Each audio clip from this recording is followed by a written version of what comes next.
Olá, muito boa tarde.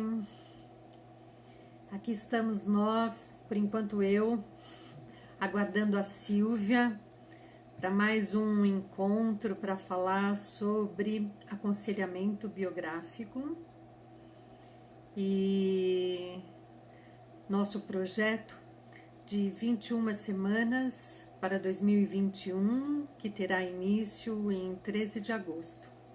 Por enquanto a gente está dando só assim o aperitivo mesmo, né? E então nós já fizemos várias breves apresentações para de fato iniciar o projeto em 13 de agosto. A Silvia está chegando.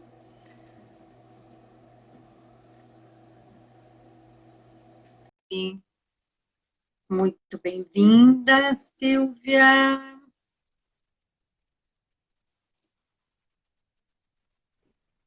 É sempre uma Aqui, alegria. E aí tá tudo certo. e hoje com relógio. Sim, sim. Eu também fui atrás do relógio. Para quem não sabe, a gente precisa de um relógio para marcar o tempo, tá? Desse nosso bate-papo, que é um bate-papo de meia horinha. Sim. E E aí? hoje a gente vai estar falando um pouquinho sobre trabalho biográfico, né? Já que o nosso trabalho todo, na verdade, a partir de 13 de agosto, é sobre isso, né? A gente está dando pílulas, gotas, dicas, sei lá, né? Sobre o aconselhamento biográfico e a construção, né, do seu próprio panorama biográfico. Então, aí hoje a gente falando um pouquinho sobre o trabalho biográfico. Você quer falar, Silvia, assim, o que é para você o trabalho biográfico? Olha, é uma boa pergunta e é um bom teste também, né? Porque é uma profissão nova, né? Quer dizer, o trabalho biográfico é um trabalho feito a partir de um aconselhador biográfico. Existem outras profissões que também trabalham com a questão da biografia humana, é, da antroposofia, seguindo a questão dos setênios e tudo mais, mas é importante também até separar, distinguir qual é a diferença do trabalho biográfico com um aconselhador biográfico e qual é o trabalho que serve também para outras áreas de conhecimento e que tem o cunho biográfico. No caso das outras áreas, as pessoas trabalham de uma maneira, cada uma dentro da sua área, né? Pode ser da medicina, pode ser na área organizacional, mas com o conceito que Steiner deixou como legado relacionado aos setênios.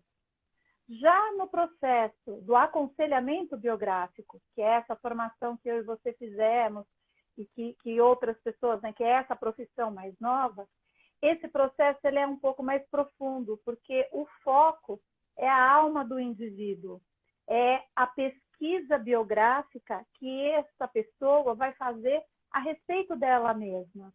Então, por exemplo, eu acredito, né, que numa consulta médica, com um médico antroposófico, o olhar desse profissional está relacionado com a questão dos setênios, mas dificilmente ele vai fazer com essa pessoa uma pesquisa biográfica a ponto de, por exemplo, como nós fazemos, né? E se eu estiver errada, peço desculpas, mas eu acredito que seja dessa forma. No trabalho que nós fazemos, você faz uma pesquisa sobre o seu nome. Quem que deu o nome que você tem? Né? Qual é o significado desse nome? Claro, num processo médico, a questão da gestação vai ser importante. No trabalho biográfico também, nós vamos perguntar sobre como foi a gestação, como foram esses 9 meses, mas nós também vamos solicitar a essa pessoa que está passando pelo trabalho conosco que faça uma pesquisa na sua árvore genealógica.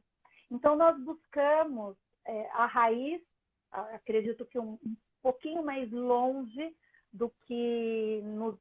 trabalhos feitos tendo a antroposofia e os setênios como sustentação, porque a nossa ideia e a nossa proposta é que esse indivíduo, que essa pessoa busque as suas raízes e, a partir da busca dessas raízes, consiga identificar a sua linha, o seu fio vermelho de vida. Então, é um trabalho profundo e é importante salientar que ele pode ser feito em paralelo, por exemplo, com questões médicas, em paralelo com O processo terapêutico.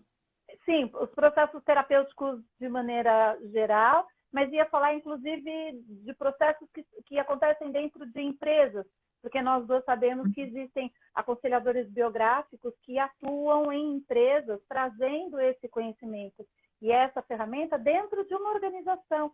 Então, é bem interessante ver que esse paralelo entre a vida humana e a vida de uma corporação, que, olha o nome, né? Corporação, corpo em ação, são pessoas atreladas a essa empresa que vão dar uma vida para essa empresa, né? Uma empresa não existe se não forem as pessoas. E a base, tanto de um lado, do lado do individual, pessoal, quanto do organizacional, a gente tem algo em comum, que é a alma humana, que são as pessoas. Foi boa a explicação?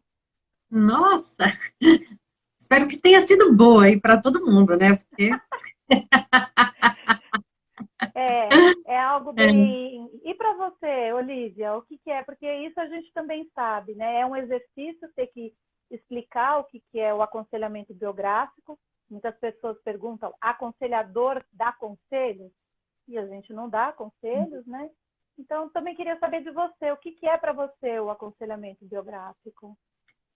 Essa é uma revisitação da história mesmo, né? Essa possibilidade de estar observando e compreendendo um pouco mais aquilo que a gente vivenciou, né? Tem uma frase do Søren Kierkegaard que diz assim: a vida só pode ser compreendida olhando-se para trás, mas só pode ser vivida olhando para frente. Eu acho que essa frase, ela é realmente uma síntese do trabalho biográfico, né? Porque a gente, no trabalho, a gente não olha só para o passado, mas a gente busca atualizar essas vivências para esse momento que a gente está vivendo, né? Como isso, o que isso significa para a gente, né? E também para que a gente possa vislumbrar um futuro a partir desta outra realidade, destes outros significados que a gente dá para aquilo que a gente vivenciou, né? Então, eu gosto muito dessa frase para falar sobre esse processo, né?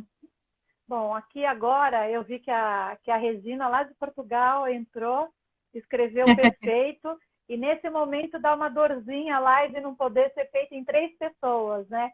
Porque com certeza a Rê teria muito a contribuir com esse assunto e sei lá, acho que é um trabalho que cada dia mais eu percebo a possibilidade e como ele transforma, né?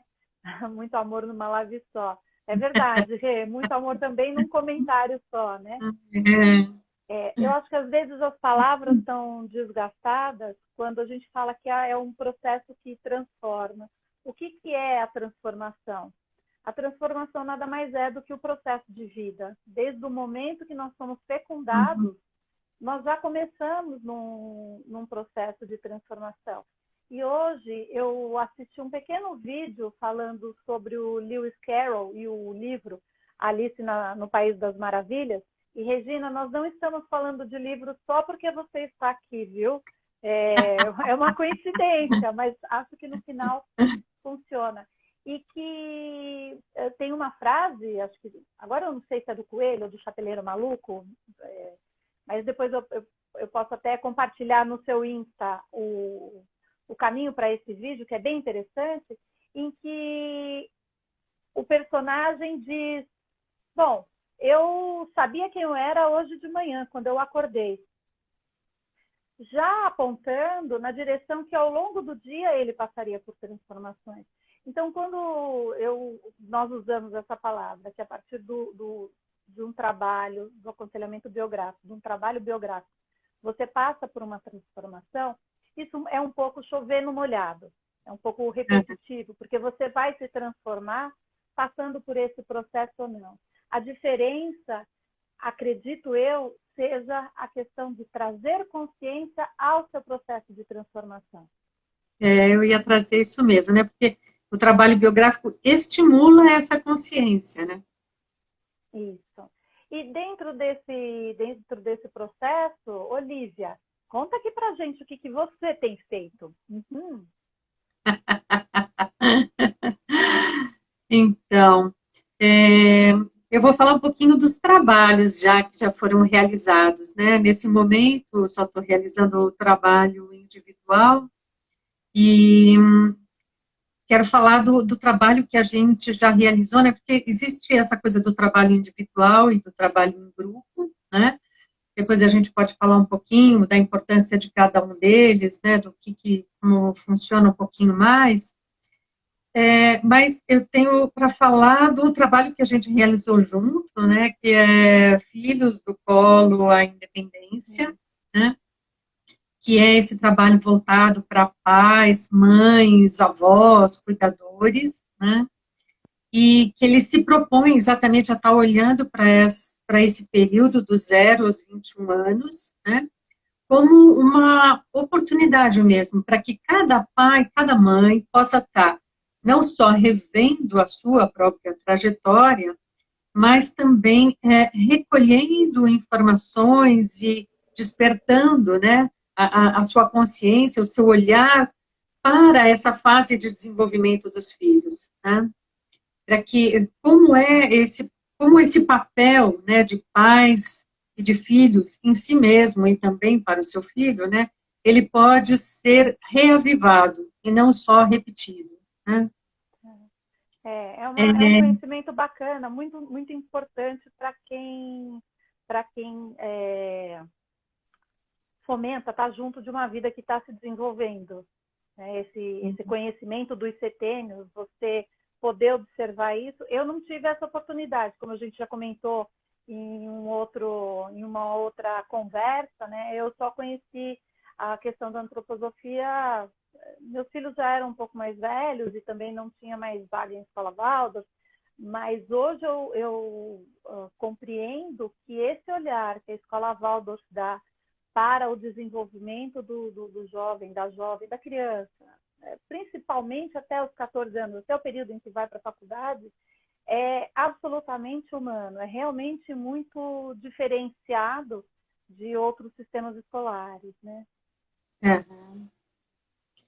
E além desse trabalho, né, que nós fizemos juntas, eu tenho um trabalho, na verdade ele estava assim, ó, na estação, pronto para sair um pouquinho antes dessa pandemia chegar e atropelar, que é um trabalho que se chama exatamente No Trem da História, né? E é um trabalho, a ideia dele é realmente construir uma viagem no tempo, né? Uma viagem através de cada setênio, podendo reconhecer o cenário dessas vivências, de cada vivência, daquilo que foi vivido, e então criar o panorama dessas fases, né? E antes disso, eu tive fazendo um trabalho também, que foi um trabalho um tanto autobiográfico, eu vou dizer assim, que foi um trabalho que se chamou Jornada de Redescobrimento, em que eu fui resgatando um pouco do conhecimento que eu tenho a respeito de vivências corporais, de atividades físicas, né, da minha formação inicial mesmo com a biodança e massagem, e trazendo o conhecimento da antroposofia para poder olhar para como é esse corpo, né, que você habita, né, que te instrumentiza, né, instrumentaliza aqui nesse momento do planeta Terra. E depois eu passei para os florais, passei para a astrologia, chegando na antroposofia, exatamente, né, para essa coisa de de novo, né, assim, avivar a consciência sobre o que você vive e quais são as ferramentas que você tem para poder se olhar um pouco mais, sempre a partir da antroposofia, né? A, a doutora Ana Paula Cury, ela trouxe uma vez uma fala sobre antroposofia, em que ela dizia que a antroposofia era buscar elevar a consciência sobre ser humano, né? E, então, acho que esse trabalho todo da gente busca exatamente fazer isso. Não importa o tema que a gente traga, mas é sempre buscando avivar essa consciência. E você, Silvia, conta aí pra gente, o que que você tem feito, como é que está sendo o seu desenvolvimento através do biográfico? É interessante porque eu diria que ele está menos pautado, inclusive na minha ação como aconselhadora biográfica, e mais envolvida na profissão, por conta da associação, por conta da ABAB. Então, acabei indo para um lugar que me colocou na diretoria da associação, que abraça os aconselhadores biográficos. Então, digamos que neste momento, o que está exigindo um pouco mais é essa atuação junto a essa associação que para mim é muito relevante pelo fato de ser a associação que abarca o caminho que eu escolhi, o caminho pessoal. Essa é uma coisa. A outra é esse projeto com você, das 21 semanas para 2021, onde a gente vai começar no dia 13 de agosto a trazer elementos mais profundos e talvez até alguns exercícios para as pessoas poderem fazer alguma coisa em casa, né, para elas próprias se pesquisarem como um guia. Tenho que dizer que ontem foi o dia da conclusão de um projeto, vou até mostrar aqui. Muito bem. Em que você participou, né? Você teve ontem lá no lançamento virtual.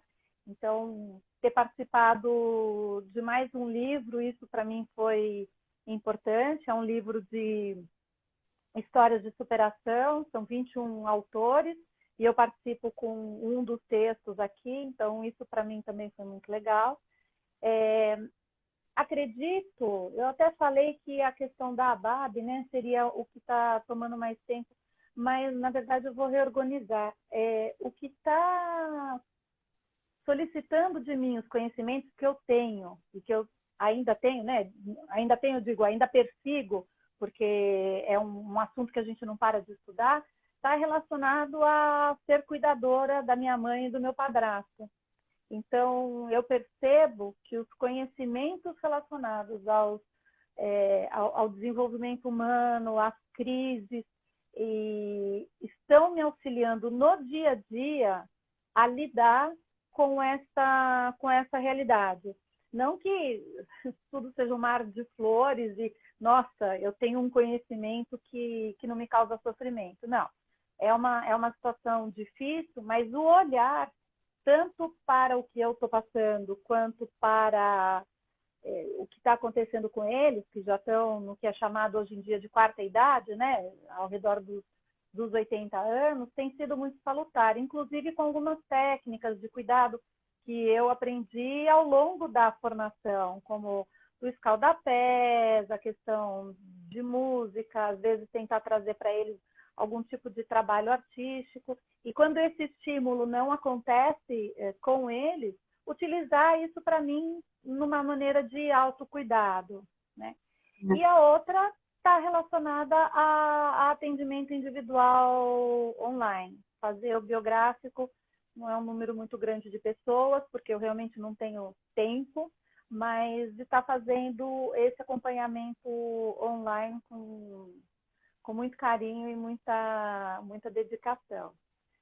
Então, agora é esse o caminho do momento. Né? E você trouxe uma ideia, assim, acho que é muito importante a gente estar falando também sobre isso, se o que é a respeito do conhecimento e do sofrimento, né? Então, às vezes as pessoas acreditam que porque se tem o conhecimento de quais são as leis biográficas, o que está ali sendo desenvolvido, enfatizado naquela época, que só por a gente já saber disso, a gente não vai sofrer. E não é o caso. É bom lembrar disso, né? Não é o caso. Não, nem um pouco. O conhecimento não vai tirar o sofrimento, mas vai possibilitar a gente olhar para a experiência com um outro olhar, né? Isso. Eu não sei se agora estão ouvindo um helicóptero que está passando aqui em cima, mas e se está atrapalhando. Mas hoje eu li que eu vou sair um pouquinho do tema, mas eu volto. Eu vou dar uma volta meio longa, mas eu volto para o mesmo lugar. Hoje eu li que foi descoberto que tem a possibilidade de um exame de sangue detectar o Alzheimer, né? Que é de demência que a minha mãe sofre agora, né? E que a pergunta nesse grupo era se esse exame fosse disponível, se você faria esse exame ou não faria. Se você, porque ele parece que ele detecta com 20 anos de antecedência, existe uma possibilidade, estou falando mas vamos assumir que isso seja verdadeiro, tá? Verdadeiro não, que isso se concretize, que a notícia é verdadeira. Que daqui a 20 anos, que você tem a possibilidade de fazer um exame de sangue que identifica algum mal genético que você possa vir a sofrer. E a discussão era se eu faria isso ou se eu prefiro deixar o tempo passar e não saber. Algumas coisas foram interessantes de observar. Uma delas, que alguns comentários diziam o seguinte: eu sou cuidadora de uma pessoa que tem demência, de que tem Alzheimer, e se eu pudesse saber da doença, eu não ia querer saber, porque quem tem a doença não sofre, sofre quem cuida. Então, minha observação foi, essa pessoa está querendo deixar como legado para a família dela algum tipo de problema. Eu me coloquei e disse que, justamente por eu cuidar de idosos nessa situação hoje, e ter filhos, eu gostaria de saber, porque talvez juntos nós pudéssemos nos organizar em como lidar com o fato. Mas, Silvio, o que isso tem a ver com a conversa sobre o aconselhamento biográfico? Acho que está associado com o processo de eu ter um conhecimento agora da minha própria história e, em liberdade, poder projetar a direção que eu quero tomar. Então, isso, para mim, está muito associado com a questão da consciência.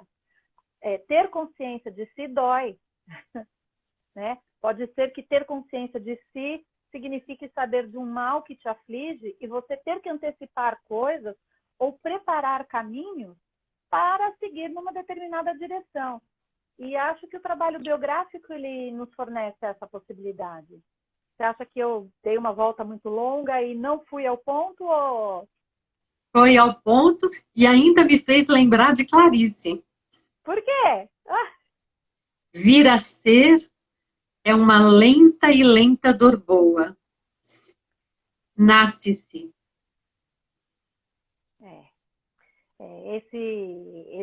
É uma dor de parto, né? A gente nasce. É isso. E essa dor de parto, você concordaria comigo que nós temos todo santo dia quando nós acordamos? Ah, com certeza. Uma grande oportunidade. E todo dia pode ser uma dor, né? Quando eu falo de dor, é porque a gente pensa em dor de uma maneira avassaladora, algo que nos destrói, mas nós sabemos que a dor, e eu não estou falando da dor física no sentido de alguém infligindo dor no outro, né? Tapa um beliscão, não. Estou falando da dor de desenvolvimento, da dor do crescimento dos ossos, da dor de um febrão que eu venha a ter por uma questão emocional ou por uma questão de saúde. Esses processos de dor, de adoecimento, são sempre sinais que podem apontar na direção de algum tipo de transformação, que podem apontar na direção de algum tipo de aprendizado. E aí é o ponto onde eu escolho se eu vou olhar para isso ou se eu prefiro não fazer o exame para não saber. É difícil essa decisão mesmo, né? É difícil, sim. E agora a gente está chegando nos últimos minutinhos, né? E vamos falar também um pouquinho sobre, a gente estava falando sobre o trabalho biográfico em grupo, em individual, né?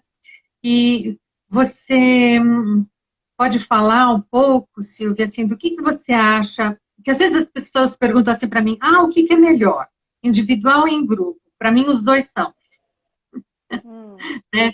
Eu não consigo dizer, é esse ou aquele, e para mim também não exclui um do outro, né? Não é porque você fez individual que não deveria fazer em grupo ou vice-versa, né? Mas cada um deles tem uma possibilidade um pouquinho diferente, né? Uhum. Eu vejo, por exemplo, que no individual a gente tem um processo um pouco mais extenso e mais esmiuçado, né? Porque são só duas pessoas ali olhando, e que no trabalho em grupo a gente tem a riqueza do encontro com o outro, né? E dessa possibilidade de estar se vendo refletido também na história do outro, de ver a história do outro, contemplando aspectos da nossa história que a gente pode ter se distraído naquele momento, né? Uhum. E acho que essa é uma riqueza muito grande. Você vê algo mais nisso? Primeiro, o tempo da pessoa, né?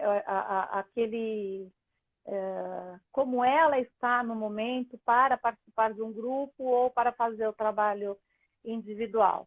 Um pouquinho diferente de você, eu tenho uma preferência particular pelo do grupo.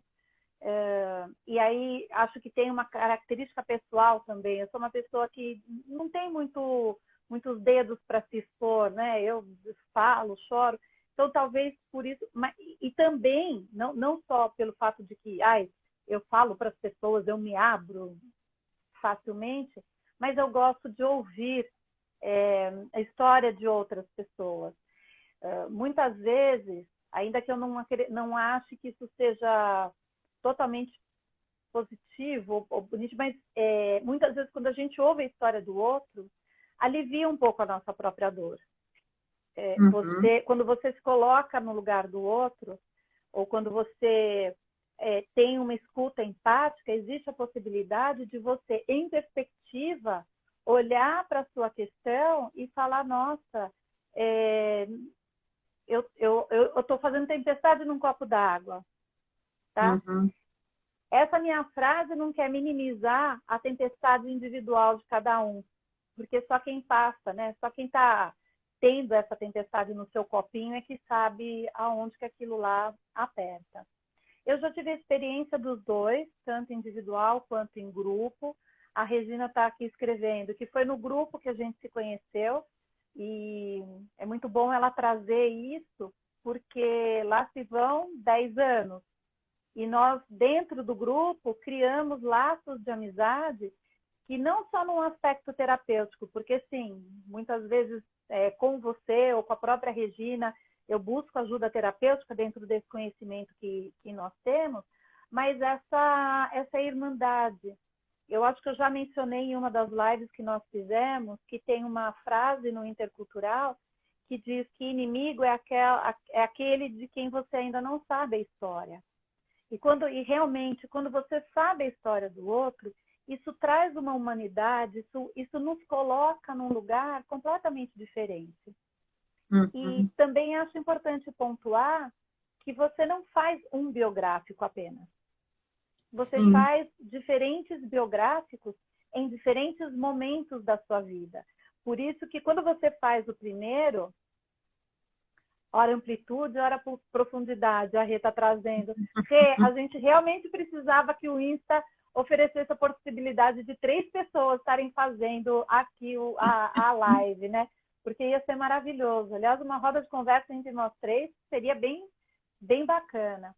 O Então, Zoom permite isso, então já fica aqui a ideia vamos convidar a Regina, a gente faz isso no YouTube, quem sabe, né?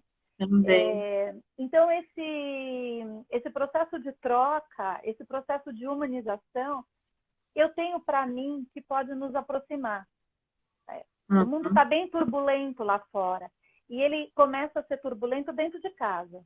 É o primeiro núcleo. Esse é o núcleo que a gente precisa trabalhar com mais afinco, né? Está dentro da casa, dentro dos nossos vínculos mais próximos, o maior dos nossos desafios de aprendizado, de desenvolvimento, de compreensão e tudo mais. Então, quem vai para um processo terapêutico, no nosso caso, ou biográfico, de maneira geral, traz questões familiares. Se essas questões são mais azeitadas, são mais trabalhadas, são vistas com uma amorosidade maior, eu imagino que isso possa, em algum momento, se transportar para o mundo externo, né? Para a gente começar a baixar a tensão, o volume da voz, as palavras agressivas, e reconhecer que do outro lado o que tem é uma pessoa que eu ainda não conheço a história. E a partir daí crescer, eu e ela, né? Juntos ou juntas. Muito bem colocado. Muito bem colocado? Muito bem colocado. Então, a gente vai se despedindo agora. Silvia, você quer falar para quem está aí nos ouvindo o que a gente vai trazer semana que vem como véspera, né, de fato, do nosso trabalho, né? Na semana que vem a gente quer conversar sobre a estrutura desse trabalho, um pouco, quase como se fosse um spoiler, né, do que são as 21 semanas para 2021. Acho que a gente até provoquei a Olivia falando, vamos fazer uma brincadeira, a gente faz uma live de preparando o material, sabe, escrevendo, falando, vamos falar disso, não vamos falar disso. Então, para trazer essa estrutura um pouco mais, não vai ser profunda nesse momento, mas compartilhar o que vai ser agora. Porque tanto para mim quanto para a Olivia, essas últimas semanas, as semanas que se passaram, foram para aprender a mexer aqui no Instagram, ver como funcionava a nossa dinâmica de bate-papo, né? Uma com a outra. Uhum. E a outra é saber quais são os aparatos que nós precisamos para fazer o que efetivamente vai ser o trabalho, que a partir do dia 13 de agosto começam as 21 semanas para 2021. A gente tem material para entrar para ainda viver 2020 com um material interno que possa ser ressignificado e com uma projeção que não dependa de fogos e artifícios da virada do ano e nem de previsões X. A gente aleatórias. A gente pode tomar isso nas próprias mãos, né? Receba aí o comentário da Rose, que ela adorou te rever. Ela participava lá com a gente. Prazer é meu, Rose. Estaremos Obrigada. aqui de 15 em 15 dias, tá? Aqui na página da Olivia, trazendo 21 semanas para 2021. O número é lindo, né? Isso mesmo. Então, na próxima quinta-feira, nós estaremos lá na página, no endereço da Silvia. Isso. Eu vou deixar o endereço sempre lá no comentário da live. Tá ótimo. Então tá bom. Tá bom? Rê, um beijo para você. Saudade, querida. Obrigada, Asli. Um beijo também. Tchau. Obrigada por vocês estarem aqui com a gente. Até semana que vem, Olivia. Até.